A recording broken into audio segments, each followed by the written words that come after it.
Hello students, स्वागत है आपका एक और नए वीडियो में। आज हम अपटन सिंक्लेयर की फेमस नॉवेल द जंगल की समरी को अच्छे तरीके से समझ रहे हैं। इस नॉवेल में अपटन सिंक्लेयर ने हमें शिकागो की मीट इंडस्ट्री में काम करने वाले वर्कर्स की दुर्दशा के बारे में बताया है कि वो लोग क्या क्या फेस करते हैं वहाँ काम करने में। इन सब चीज़ों पर उन्होंने प्रकाश डाला है। तो चलिए इस नॉवेल के इंट्रोडक्शन को देखते हैं और उसके बाद फिर समरी को अच्छे तरीके से समझते हैं। तो द जंगल ये जो नॉवेल है उसे अमेरिकन ऑथर और मक रेकिंग जर्नलिस्ट, मक रेकिंग का मतलब होता है कचरे को साफ करने वाले, कीचड़ को साफ करने वाले। तो यहाँ पर जिस कीचड़ के बारे में बात हो रही है वो करप्शन है। तो अपटन सिंक्लेयर एक ऐसे ही ऑथर और जर्नलिस्ट हैं जिनका एक बड़ा नाम है शिकागो के, ख़ास तौर पे करप्शन को एक्सपोज करने में उनका बहुत बड़ा नाम है। तो इनके एफ़र्ट्स की लोग दाद देते हैं। इन्होंने बहुत सारा समय मीट इंडस्ट्री में चल रहे करप्शन को एक्सपोज करने में इन्होंने अपना बहुत सारा समय दिया था, ख़ास तौर पे जो 20th सेंचुरी का पीरियड है तब का। In 1906 the novel was publish in book format by Doubleday. तो 1906 की ये जो नॉवेल है तब पब्लिश हुई थी ये। और जैसा मैंने आपको बताया कि इस बुक में जो वर्किंग क्लास लोग हैं उनकी गरीबी के बारे में, इमिग्रेंट स्ट्रगल यानी कहीं और से आए हुए जो लोग हैं जो शिकागो में सेटल होने के लिए आए, उनकी क्या दुर्दशा होती है, लैक ऑफ सोशल सपोर्ट और वेलफेयर, उन्हें सपोर्ट नहीं मिल पाता और किस तरीके से वो लोग जीते हैं, उनके जो कंडीशंस हैं, वर्किंग कंडीशंस, वो कितने ज़्यादा डेंजरस होते हैं। इन सारी चीज़ों के बारे में इन्होंने हमें बताया है। और जो पावरलेस लोग हैं वो कितना ज़्यादा होपलेस महसूस करते हैं, उनके पास कोई आशा नहीं रहती है, इसके बारे में बताया है। तो चलिए अब हम लोग इस नॉवेल की समरी को अच्छी तरीके से समझते हैं। तो नॉवेल की शुरुआत होती है जहाँ पे हमें मेन कैरेक्टर दिखाया जाता है जर्गिस रुडकस, उसकी वाइफ ओना लुकाजाइट। ये लोग दो जन होते हैं और इनकी नई नई शादी हुई होती है और वो लिथुनिया नाम की जगह से शिकागो आए होते हैं ताकि अपनी ज़िंदगी को अच्छी तरीके से जी सकें, पैसे कमा सकें। और ये लोग जिस जगह पर रहने के लिए आए हैं उस जगह को पैकिंग टाउन कहा जाता है, इसीलिए क्योंकि उनकी तरह के ही वहाँ बहुत सारे लोग रहते हैं जो मीट को पैक करने का काम करते हैं। और वहाँ पर बहुत सारे इमिग्रेंट लोग रहते हैं, यानी जो दूसरे जगहों से आए हुए लोग वहाँ पर स्क्वैलर यानी गरीबी में रहते हैं और बहुत ही गंदी, खराब, ग्रोलिंग जॉब्स करते हैं सर्वाइव करने के लिए। The couple celebrates their marriage at a local bar. तो अब इनकी शादी हुई होती है और इस चीज़ को ये लोग सेलिब्रेट करते हैं एक लोकल बार में और बहुत सारे गेस्ट उसमें आते हैं। लेकिन जब ये गेस्ट उनकी पार्टी में शामिल होते हैं तो उन्हें बिल्कुल भी पैसे एज गिफ्ट नहीं देते हैं, जबकि लिथुनिया में ये बहुत ही कॉमन कस्टम है कि जो लोग भी पार्टी में आएंगे वो लोग पैसे देते हैं ताकि उस पार्टी का जो कॉस्ट है वो कपल पूरा कर सके। लेकिन ऐसा नहीं होता इनके साथ और पार्टी के बाद इनके ऊपर बहुत ज़्यादा कर्जा बढ़ जाता है। This leaves the couple in debt. Debt मतलब कर्जा, जिस वजह से इनका जो परिवार है वो बहुत दुखी हो जाता है।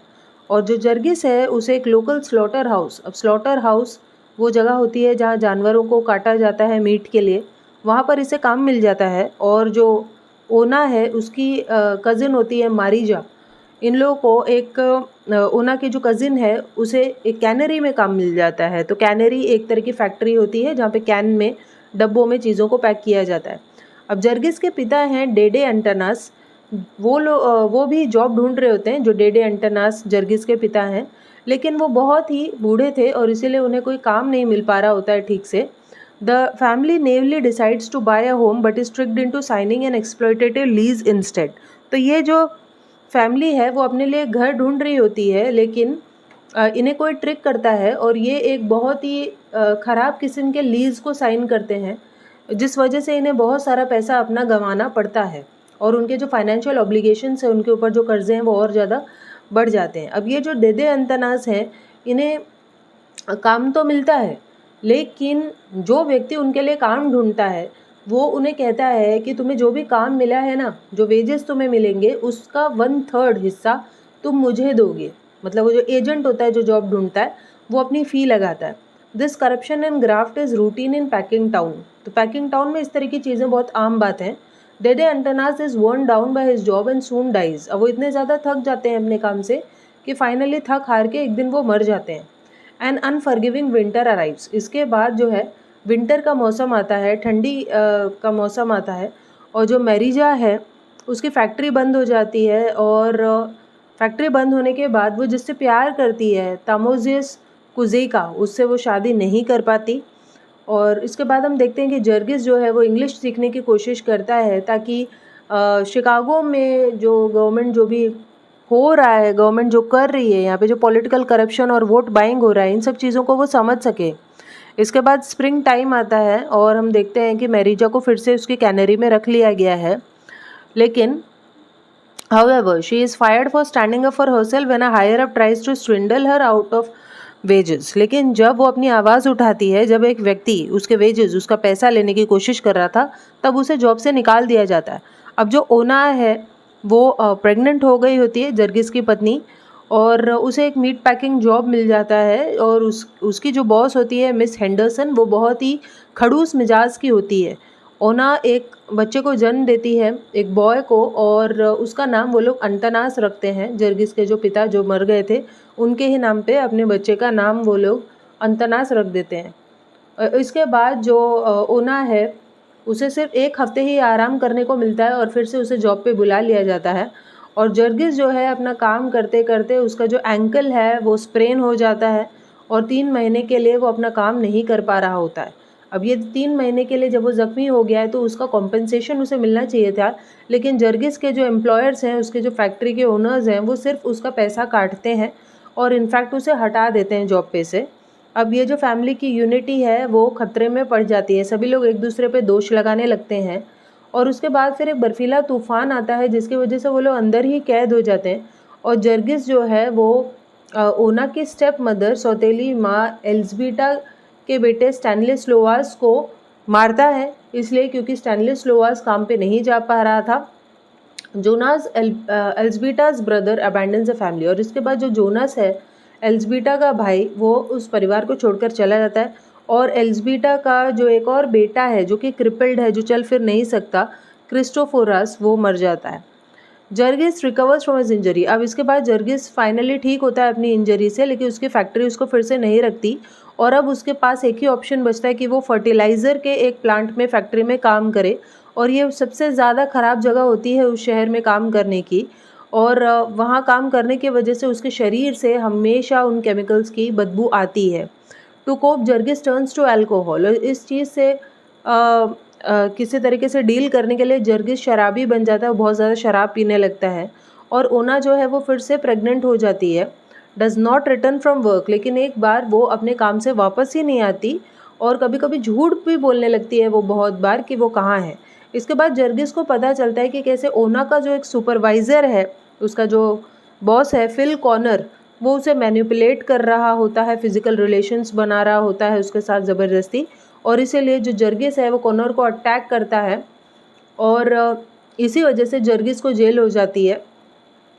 और जेल में जर्गिस एक सेफ क्रैकर, एक चोर से उसकी दोस्ती हो जाती है जिसका नाम होता है Jack Duane. Release from jail. अब जेल से फिर से जब जर्गिस बाहर निकलता है तो उसे पता चलता है कि उसके फैमिली को घर से निकाल दिया गया है और उसकी फैमिली अब एक बोर्डिंग हाउस में रह रही है। और तब वो देखता है कि ओना जो है वो प्री मैच्योर लेबर में चली गई है, लेबर पेन उसे शुरू हो जाता है और वो लोग कुछ नहीं कर पाते, उसकी बहुत बुरी तरीके से ओना की मौत हो जाती है। अब जो जर्गिस है उसे बहुत ज़्यादा डिप्रेस्ड हो जाता है, वो बहुत ज़्यादा दुखी हो जाता है और बहुत शराब पीने लगता है। इसके बाद वो एक हार्वेस्टिंग इक्विपमेंट बनाने वाली फैक्ट्री में काम ढूंढ लेता है और किसी तरीके से वो अपनी फैमिली की दुर्दशा को इम्प्रूव करना चाहता है, लेकिन फिर से उसकी जॉब चली जाती है और उसका जो बेबी होता है अंतनास, उसका जो बेटा होता है, जो सिर्फ एक ही खुशी थी उसकी ज़िंदगी में, वो भी बाढ़ में डूबकर मर जाता है। और ये सब देखकर जर्गिस बहुत परेशान हो जाता है और वो अपना घर बार, जो भी बचे कुचे लोग थे, उनको छोड़कर कहीं और चला जाता है। और इसके बाद फाइनली बहुत दिन बाद जब वो शिकागो आता है तो वो टनल की खुदाई करने का काम ढूंढ लेता है अपने लिए और सोचता है कि फाइनली उसे जॉब मिल गई है तो किसी तरीके से उसका जो विंटर है, ये ठंडी का सीज़न है, वो निकल जाएगा। लेकिन फिर से उसे चोट पहुंचती है और जब वो हॉस्पिटल से बाहर आता है तो वो एक अपाहिज हो जाता है।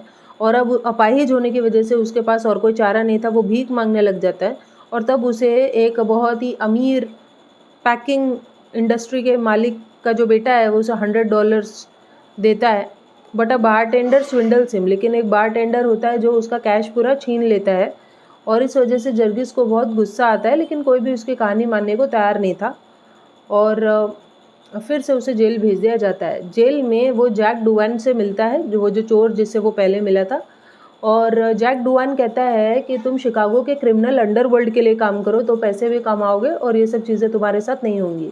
तो अब ये जो जर्गिस है वो छोटी मोटी चोरी चकारी करने लगता है और उसके बाद फिर वो एक करप्ट डेमोक्रेटिक पार्टी बॉस, यानी एक करप्ट डेमोक्रेटिक पार्टी होती है, पॉलिटिकल पार्टी, और उसी का एक कोई पॉलिटिशियन होता है माइक स्कली, उसके लिए वो काम करने लग जाता है। When a strike breaks out he crosses the union by working as a scab, और उसके बाद फिर वहाँ पे स्ट्राइक होती है। Jurgis benefits from graft until he encounters Phil Connor and attacks him a second time. तो और उस समय जर्गिस फिर से फिल कॉर्नर को वहाँ देखता है जिसने उसकी पत्नी का रेप किया था, ज़बरदस्ती की थी, और फिल कॉर्नर को फिर से दूसरी बार अटैक करता है। और जो कॉर्नर है तब उसे पता चलता है जर्गिस को कि ये जो कॉर्नर है वो माइक स्कली, यानी उसका जो बॉस है, उसी का दोस्त है। And Jurgis must spend all his savings to avoid prosecution. अब जर्गिस को अपनी सारी सेविंग्स लगाकर किसी तरीके से जेल से वो अपने आप को छुड़ाता है, इसीलिए क्योंकि जो माइक स्कली है वो एक पॉलिटिशियन है और वो कॉर्नर की मदद करता है और जर्गिस को जेल में भिजवा देता है। अब जर्गिस को जेल से बाहर आने के लिए अपनी सारी सेविंग्स देनी पड़ती है और फिर से वो बहुत गरीब हो जाता है। अब फाइनली वो मैरिजा से मिलता है जो ओना की कज़िन है, और जो मैरिजा है अब वो एक प्रोस्टिट्यूट बन चुकी थी अब तक, क्योंकि उसे किसी तरीके से अपने परिवार को चलाना था और वो मॉर्फिन एडिक्टेड हो गई थी, यानी कि वो ड्रग्स वगैरह लेने लगी थी। Jurgis is at the end of his rope, यानी वो थक गया था, थक हार गया था, और तब उसे एक सोशलिस्ट रैली दिखती है। उसे दिखते हैं खूब सारे लोग जो आवाज़ उठा रहे थे ये सब अत्याचार के खिलाफ, और ये जो मूवमेंट है वो एक मैसेज दे रही थी ऑफ यूनिफाइड वर्कर्स, कि कैसे सभी वर्कर्स को यूनिफाइड होना होगा, एकत्रित होना होगा और आवाज़ उठानी होगी, और किस तरीके से ये जो इंडस्ट्री है वो डेमोक्रेटिकली ओन्ड होनी चाहिए, यानी कि एक डेमोक्रेटिक पार्टी के हाथ होनी चाहिए। इस तरीके से वो सोशलिस्ट रैली, सोशलिस्ट पार्टी आवाज़ लगा रही थी, और इन सभी चीज़ों से जर्गिस प्रभावित होता है, इंस्पायर होता है, और वो इस तरीके से सोशलिज्म का प्रवक्ता बन जाता है और डेमोक्रेसी के बारे में बात करने लग जाता है।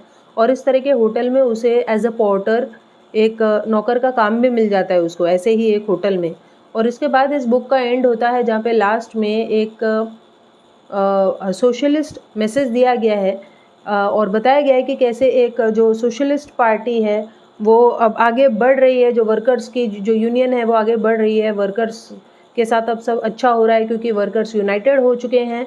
And a socialist orator proclaims, और एक सोशलिस्ट ओरेटर यानी स्पीच देने वाला जो वक्ता है वो कह रहा होता है लास्ट में, शिकागो विल बी आवर्स, कि किस तरीके से शिकागो फाइनली उनका होगा, वर्कर्स का होगा और उनके साथ अत्याचार नहीं होगा। सो यहीं पर ये जो नॉवेल है वो ख़त्म हो जाती है। आई होप आपको ये समझ में आई होगी। सो चलिए हम मिलते हैं नेक्स्ट वीडियो में, तब तक के लिए बाय।